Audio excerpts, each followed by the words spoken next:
வணக்கம். ராஜபுஷ்பா கிச்சனில் கேரட் வடை எப்படி செய்யலான்னு பார்க்கலாம். இதுக்கு தேவையானது பொட்டுக்கடலையும் கொஞ்சம் கடலப்பருப்பு எடுத்துருக்கணும். பொட்டுக்கடலை 1 கப்பு எடுத்திங்கன்னா ஒரு 1/4 கப்பு நீங்கள் கடலப்பருப்பு எடுத்துங்க.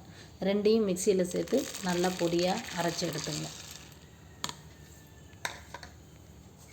நல்லா நைஸாக அரைச்சி சலித்து கூட எடுத்துக்கலாம். நைஸாக அரைச்சிட்டா சலிக்கணும்னு தேவையில்லை. இந்த அளவு நைஸாக அரைச்சி எடுத்துங்க. ஒரு பாத்திரம் எடுத்து 3 கேரட், ஒரு மீடியம் சைஸு 3 கேரட்டை நல்லா துருவி வச்சுருக்கேன். அதே மாதிரி ஒரு பல்லாரி வெங்காயம், அதையும் நைஸாக துருவி எடுத்து வச்சுங்க. அதையும் சேர்த்துக்கலாம்.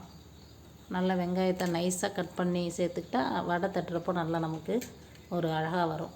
அப்புறம் கொஞ்சம் இஞ்சி துருவல், பச்சை மிளகாய் குழந்தைக்கு கொடுக்குறதா இருந்தால் கம்மியாக சேர்த்துங்க. நான் 1 சேர்த்துருக்கேன். ஒரு பச்சை மிளகாய், கொஞ்சம் கருவேப்பிலை, மல்லித்தழை இருந்தால் அதையும் சேர்த்துக்கலாம். கொஞ்சம் உப்பு சேர்த்து நல்லா எல்லாத்தையும் கலந்து விட்டுங்க. நல்லா கலந்து விட்டுட்டு இப்போ நம்ம பவுட்ரு பண்ணி வச்சுருக்கோம்ல, அதை கொஞ்சம் கொஞ்சமாக சேர்த்து அதில் பிசைஞ்சுங்க. நமக்கு தெரியும் வடை தட்டுற பதம் வர்ற அளவுக்கு நம்ம எல்லாத்தையும் அப்படியே ஃபுல்லாக அதில் கொட்டாமல் கொஞ்சம் கொஞ்சமாக சேர்த்து நல்லா பிசைஞ்சுங்க. நல்லா பிடிச்சி பாருங்கள் வருதான்னு. இல்லைன்னா இன்னும் கொஞ்சம் சேர்த்து நல்லா பிசைஞ்சு எடுத்துங்க.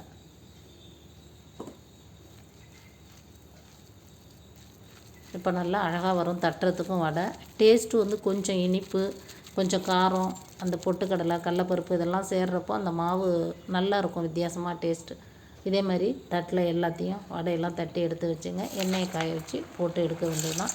ஃபஸ்ட்டு போடுறப்போ அடுப்பை நல்லா ஃபுல்லாக வச்சுக்கிட்டு அதுக்கப்புறம் கொஞ்சம் குறைச்சி வச்சு வடையை நல்லா ப்ரௌன் கலர் உள்ளே நல்லா வேகணும். கலர் சீக்கிரம் ப்ரௌனாக மாறிடும்.